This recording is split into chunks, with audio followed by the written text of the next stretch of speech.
अंबर मुझे बचाओ, मेरी मदद करो, अंबर। 8 साल का बच्चा नदी किनारे डरा सहमा सा खड़ा बार बार एक ही नाम पुकार रहा था, अंबर, अंबर। आखिर कौन थी अंबर? आहान, आज मैं भी देखता हूँ कि वो अंबर तुम्हें कैसे बचाती है। उसने हमारी नाक में दम कर रखा है। एक लंबा चौड़ा लड़का जोर जोर से हंसते हुए बोला। तभी उसने आहान की तरफ घूरते हुए देखा। अचानक उस लड़के की आंखें चमकने लगी। उसने जैसे ही अपनी आंखों की पुतलियों को घुमाया तो आहान का शरीर हवा में तैरने लगा। वो लड़का अपनी आंखों के इशारे पर आहान को किसी कठपुतली की तरह नचा रहा था।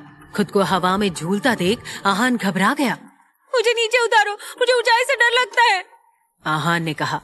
भला एक छोटे से बच्चे को 5 ताकतवर लड़के इस तरह परेशान क्यों कर रहे थे? कोई उसे अपनी शक्तियों से हवा में झुला रहा था तो किसी ने उसे अपनी इच्छा नियंत्रण शक्ति से वो दिखाना शुरू कर दिया जो असल में वहाँ था ही नहीं। इच्छा नियंत्रण शक्ति एक ऐसी ताकत थी जिसमें सामने वाले को अपनी इच्छा के अनुसार मनचाही चीजें दिखाई और महसूस करवाई जा सकती थी। अब आहान को अपने सामने खड़े मौजूद लड़के नहीं बल्कि 5 डरावनी आत्माएं नजर आ रही थी। उसे सामने एक ऐसा भयानक मंजर दिखाई दे रहा था जिसे देखकर किसी की भी रूह कांप जाए। वो बेचारा बिलक बिलक कर रोने लगा, लेकिन वो लड़के नहीं रुके और लगातार उसे परेशान करते रहे। पर वो पांचों इस बात से अनजान थे कि नदी के उस पार से कोई उन्हें ये सब करते हुए देख रहा है। आज इन्हें सबक नहीं सिखाया तो मेरा नाम भी। इतना कहते ही नदी की दूसरी ओर खड़ी एक 15 साल की लड़की पूरी रफ्तार से आहान की तरफ दौड़ी। उसकी रफ्तार ऐसी थी जैसे कि वो किसी बुलेट ट्रेन को पीछे छोड़ दे। उसके लाल कपड़े उन लड़कों के लिए खतरे के संकेत के समान थे।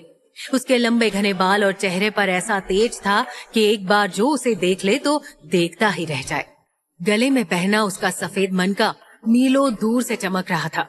वो हवा के झोंके की तरह आई और आहान को उठाकर एक पेड़ के पास लाकर खड़ा कर दिया। यही रुको, मैं उन्हें सबक सिखाती हूँ। आहान ने जैसे ही अपने सामने मौजूद लड़की को देखा तो उसकी आंखों में चमक आ गई और वो झट से बोला, अंबर। अंबर राठौड़, आहान की बड़ी बहन, सीना तान कर उन लड़कों के सामने खड़ी हो गई। वो किसी से नहीं डरती थी। वैसे तो अंबर हमेशा खिलखिलाती रहती थी, पर आज उसका चेहरा गुस्से से लाल पड़ चुका था। और ऐसा हो भी क्यों ना, वो लड़के अंबर के छोटे भाई को परेशान जो कर रहे थे। अगर हिम्मत है तो मेरा सामना करो, अंबर ने कहा। ये सुनकर वो लड़के अपनी जादुई शक्तियों से अंबर पर हमला करने लगे। उनमें से एक ने धारदार खंजर से अंबर पर वार कर दिया, पर जैसे ही वो खंजर अंबर के नजदीक आया तो अंबर ने फौरन अपना बायां हाथ आगे कर दिया। अचानक वो खंजर हवा में जम सा गया। अंबर मुस्कुराई और अपने हाथ की उंगलियों को हवा में घुमाने लगी। पलक झपकते ही बाजी पलट गई। वो खंजर उल्टी दिशा में घूम गया और हमला करने वाले लड़के की तरफ बढ़ने लगा। वो बेचारा दुम दबाकर वहां से भाग गया। ये देखकर दूसरा लड़का अंबर पर हमला करने के लिए आगे बढ़ा। अंबर ने फौरन अपनी उंगलियों को गोल गोल घुमाया तो वहां रखी लाठियां खुद ब खुद हवा में उड़ते हुए लड़कों की तरफ बढ़ने लगी। पलक झपकते ही चारों लड़कों की चीखने चिल्लाने की आवाजें नदी किनारे गूंज उठी। अंबर एक तरफ खड़ी अपनी उंगलियों के इशारों से लाठियों को कंट्रोल कर रही थी। उसे उन लड़कों के चिल्लाने की आवाज सुनकर बहुत मजा आ रहा था। बचाओ! नहीं नहीं नहीं, रुक जाओ, ऐसा मत करो। लाठी की मार से उनके शरीर नीले पड़ने लगे थे। देखते ही देखते अंबर ने उन्हें नदी के किनारे लाकर खड़ा कर दिया। नदी के पानी में डुबकी लगाने के अलावा उनके पास और कोई रास्ता नहीं था। एक अकेली लड़की सभी लड़कों पर भारी पड़ने लगी थी। देखते ही देखते वो सब नदी में कूद गए। ये देखकर आहान तालियां बजाते हुए बोला, दोबारा मुझे परेशान किया तो मेरी बहन तुम्हें नहीं छोड़ेगी। सही कहा आहान, चलो घर चलते हैं। अंबर मुस्कुराते हुए बोली और आहान को लेकर पहाड़ी पर बसे अपने छोटे से घर की ओर चली गई। अंबर खिमसर गांव की रहने वाली थी। एक ऐसा गांव जिसके बारे में ना ही किसी ने सुना था और ना ही यहाँ कभी किसी सामान्य इंसान ने कदम रखे थे। ये भारत की कई पौराणिक और रहस्यमयी जगहों में से एक थी। रेगिस्तान की बंजर जमीन से कुछ दूरी पर बसा यह अनोखा गांव अपने अंदर कई पौराणिक और जादुई गाथाओं को समेटे हुए था। इस गांव के हर इंसान के पास कुछ न कुछ जादुई शक्तियां थी, जिनका संचार करके वो अपनी ताकत और समाज में अपनी हैसियत बढ़ाते थे। इन शक्तियों का खेल इतना गहरा था कि हर इंसान एक छुपा हुआ राज और खौफनाक शक्ति बन चुका था। इस जादुई गांव का एक हिस्सा अच्छाई से भरा हुआ था तो दूसरा कई बुरी और काली शक्तियों से। 13 साल पहले गांव के इर्द गिर्द बनाया हुआ सुरक्षा कवच अब टूटने लगा था।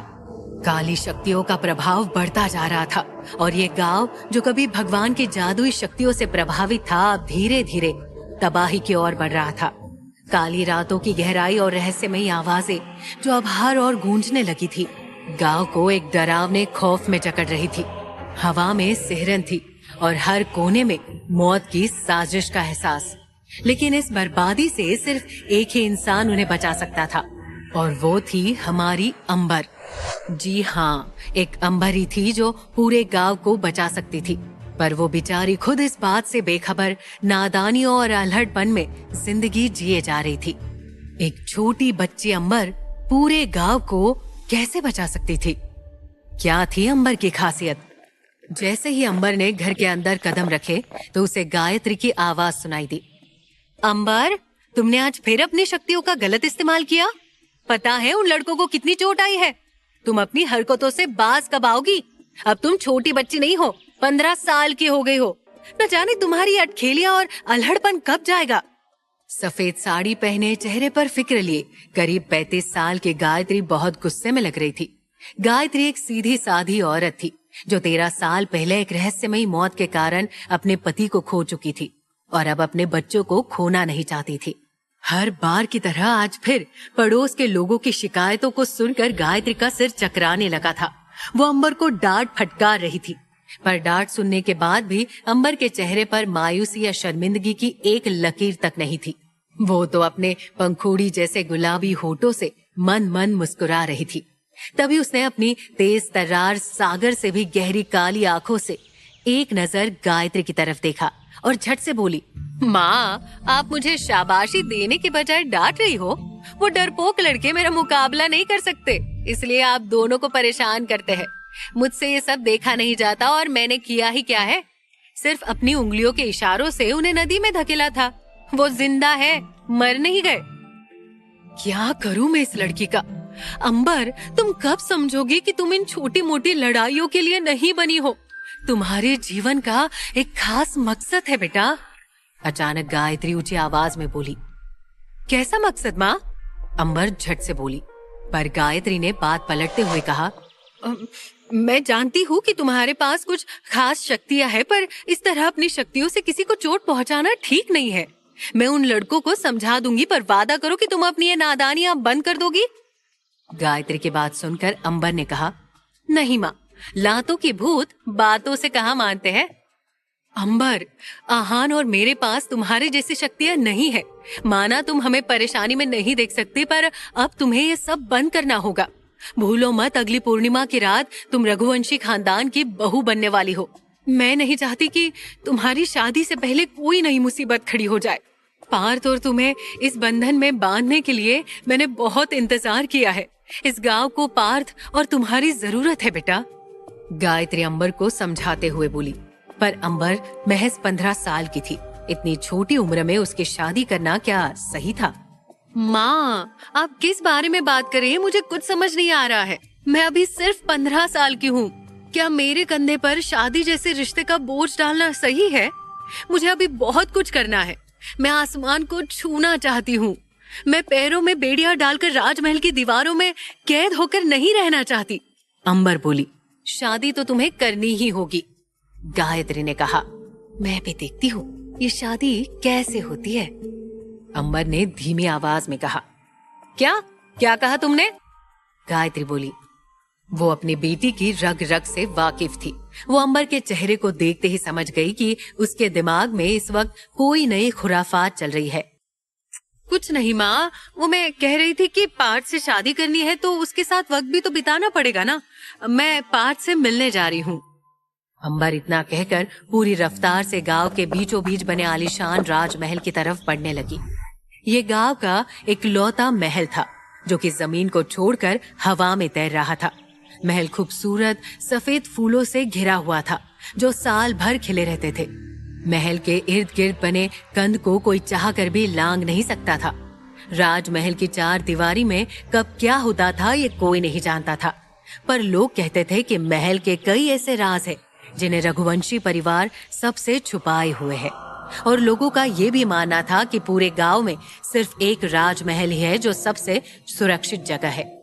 लेकिन इस राजमहल में कई खतरनाक राज दफन थे जिनसे पर्दा उठाने का समय अब नजदीक आ रहा था। एक रहस्यमयी ताकत थी जो इस राजमहल पर अपनी हुकूमत जमाने की तैयारी में थी और उसकी इच्छा थी कि अंबर और पार्थ का रिश्ता हमेशा के लिए टूट जाए। बहुत जल्द उस शक्ति का आगाज होने वाला था।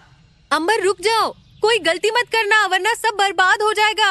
अंबर, ये कहते हुए गायत्री अंबर के पीछे पीछे भागने लगी। हाँ हाँ माँ, फिक्र मत करो, मैं कोई गलती नहीं करूंगी, अंबर खिलखिलाते हुए बोली और सफेद फूलों के बगीचे के बीचों बीच दौड़ती हुई आगे बढ़ने लगी। अंबर के लंबे घने बाल हवा में लहरा रहे थे। उसके चेहरे पर इस वक्त एक खुराफाती सी मुस्कुराहट थी। यह लड़की भी ना, रुक जा अंबर, गायत्री हाफते हुए बोली। वो अंबर की रफ्तार का मुकाबला नहीं कर सकती थी। अंबर कोई मामूली लड़की नहीं थी, वो खिमसर गांव की सबसे खूबसूरत और खास लड़की थी। अंबर रुको, तुम्हें मेरी कसम, गायत्री अपनी कमर पर हाथ रखते हुए बोली।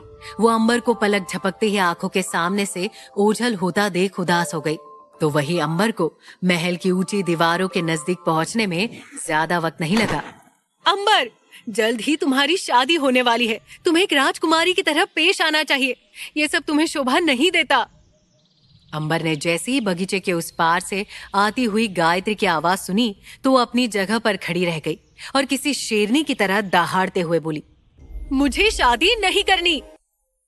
लेकिन क्यों? गायत्री ने आगे बढ़ते हुए कहा। क्योंकि मुझे उस पार्थ के इशारों पर नहीं नाचना, अंबर बोली। तभी गायत्री ऊंची आवाज में बोली, तुम्हें पार्थ के बारे में ऐसा नहीं कहना चाहिए। चाहे जो भी हो, मैं उससे शादी नहीं करूंगी और मैं भी देखती हूँ कि वो मुझसे शादी कैसे करता है। इतना कहकर अचानक अंबर ने अपना दाया पैर जमीन पर मारा और पलक झपकते ही राजमहल की ऊंची दीवारों को लांग कर दूसरी ओर पहुंच गई। बेचारी गायत्री को कुछ कहने और समझने का मौका ही नहीं मिल पाया। पूरे गांव में एक अंबर ही थी जो इस तरह राजमहल में अपनी मन मर्जी के मुताबिक जा सकती थी। अंबर अपने सामने मौजूद 18 साल के पार्थ को तलवारबाजी करता देख पेड़ के पीछे छुप गई। पार्थ नामी पृथ्वीराज रघुवंशी का एक लौता बेटा था। पार्थ को यह नाम मरने से पहले उसकी माँ गौरी ने दिया था। वो चाहती थी कि उसका बेटा कभी अपने लक्ष्य से ना चुके और पार्थ भी अपनी माँ की आखिरी इच्छा को पूरा करने के लिए दिन रात मेहनत करता था। वो छोटी उम्र से ही हथियार चलाने में माहिर हो चुका था। उसके पास खास शक्तियों के साथ साथ रुतबा और ताकत भी थी। पार्थ अपनी तलवार चलाते हुए सैनिकों के साथ तलवारबाजी के दाव पेच सीख रहा था। उसे तलवारबाजी करता देख कुछ पल के लिए तो अंबर भी हैरान रह गई थी। उसने आज से पहले किसी को भी इतनी फुर्ती के साथ तलवारबाजी करते हुए नहीं देखा था। तभी अंबर की नजर जमीन पर पड़े कुछ पत्थरों पर पड़ी। उसने अपनी उंगली घुमाई तो सभी छोटे मोटे पत्थर हवा में उड़ते हुए पार्थ की तरफ बढ़ने लगे। पार्थ का सारा ध्यान इस वक्त तलवारबाजी पर था। तभी सारे पत्थर जैसे ही पार्थ का ध्यान भटकाने के लिए उसके शरीर के नजदीक पहुँचे तो पार्थ ने चुटकियों में अपने इर्द गिर्द एक सुरक्षा कवच तैयार कर लिया। उसने ये सब इतनी फुर्ती से किया कि अंबर भी कुछ समझ ही नहीं पाई। वो कुछ पल के लिए अपनी जगह पर जम सी गई। किसकी हिम्मत हुई राजकुमार पर हमला करने की? अचानक एक सैनिक ने इधर उधर देखते हुए कहा। सब लोग फौरन चौकन्ना हो गए। जहाँ एक तरफ सभी हमलावर को ढूंढ रहे थे तो वही पार्थ की नजर पेड़ के पीछे छुपी अंबर पर टिकी हुई थी। जैसे ही अंबर को एहसास हुआ तो वो फौरन वहाँ से भाग गई। क्या वो अंबर थी? होने वाली राजकुमारी को ये सब करना शोभा नहीं देता, एक सैनिक ने कहा। तभी पार्थ धीमी आवाज में बोला, यहाँ जो कुछ भी हुआ उसके बारे में कोई किसी से कुछ नहीं कहेगा। इतना कहकर पार्थ दोबारा तलवारबाजी पर ध्यान देने लगा। जाते जाते अंबर ने पार्थ की बात सुन ली थी। पर वो समझ नहीं पाई कि उसकी इस हरकत पर पार्थ ने नाराजगी क्यों नहीं जताई। उसने अंबर को पकड़कर सजा क्यों नहीं दिलवाई और शादी तोड़ने का फैसला क्यों नहीं किया। दूसरी तरफ जैसे ही अंबर ने घर की दहलीज के अंदर कदम रखे तो गायत्री हाथ में एक मोटा सा डंडा लिए बोली, सच सच बताओ, आज तुमने क्या किया है? कुछ नहीं माँ, बस मैं तो पार्थ से मिलने गई थी। वो तलवारबाजी कर रहा था तो मैंने अपनी शक्तियों से उसका ध्यान भटकाने के लिए उस पर वहां पड़े पत्थरों से हमला कर दिया, पर अफसोस वो बच गया। मानना पड़ेगा पार्थ को। अंबर लापरवाही से बोली, क्या कहा तुमने? तुमने पार्थ पर हमला किया? तुम दोनों की शादी होने वाली है और तुम। इससे आगे की गायत्री कुछ कह पाती, अचानक अंबर किसी ज्वालामुखी की तरफ फूट पड़ी और बोली, शादी शादी शादी, गांव में और भी तो लड़कियां हैं जिनके पास खास शक्तियां हैं, तो फिर रघुवंशी परिवार ने मुझे ही क्यों चुना? आखिर मैं ही क्यों माँ? अंबर की बात सुनकर गायत्री चुप हो गई। अंबर पिछले कुछ दिनों में गायत्री से कई बार ये सवाल पूछ चुकी थी, लेकिन आज तक गायत्री ने अंबर के सवाल का जवाब नहीं दिया था। मैं जानती हूँ, हर बार की तरह आप इस बार भी मेरी बात का जवाब नहीं दोगी। अंबर ने आंखों में नमी लाते हुए कहा। वो अपने छोटे भाई और माँ को छोड़कर कहीं जाना नहीं चाहती थी। वो पहले ही अपने पिता को खो चुकी थी। उसके पिता की मौत आज भी एक रहस्य बनी हुई थी, जिसका सच सिर्फ गायत्री जानती थी। न जाने गायत्री ने अंबर से और कितनी बातें छुपाई थी। अंबर खुले आसमान में किसी पंछी की तरह उड़ना चाहती थी। उसे पिंजरे में कैद होना कतई मंजूर नहीं था। वो मायूस थी और अपनी माँ से नाराज भी। अंबर ने अपने आंसू पोंछे और गुस्से में तिलस्म विद्यालय के पीछे मौजूद जादुई जंगल की काली पहाड़ी की तरफ जाने लगी। अंबर, इतनी रात को बाहर मत जाओ, बाहर खतरा है बेटा, गायत्री ने कहा। पर अंबर ने उसकी एक ना सुनी। अंबर अक्सर दुखी होने पर काली पहाड़ी की चोटी पर बैठी खुले आसमान को निहारती और खुद से बातें करती थी। आज भी वो यही करने वाली थी। अंबर अभी कुछ दूरी पर पहुंची थी कि तभी उसे गायत्री और आहान के चिल्लाने की आवाज सुनाई दी। उसने मुड़कर देखा कि हजारों छोटे छोटे जहरीले सांप जमीन पर रेंगते हुए उसके घर की ओर बढ़ रहे थे। उनकी संख्या लाखों में थी और उनमें नागासुर की खतरनाक शक्तियां समाहित थी। अंधेरे में भी अंबर अपनी चमकती हुई आंखों से उन काले सांपों को आसानी से देख पा रही थी। अगर उनमें से किसी एक ने भी गायत्री या आहान को डस लिया तो मौके पर ही उनकी मौत हो जाएगी। ये सांप जरूर काली घाटी से आए हैं, मुझे इन्हें रोकना होगा। अंबर इतना कहते ही घर की तरफ भागी। तभी उसने देखा कि एक लंबा चौड़ा सांप गायत्री को डसने ही वाला है। माँ! अंबर चिल्लाई, पर खतरा सिर्फ गायत्री और आहान पर ही नहीं मंडरा रहा था।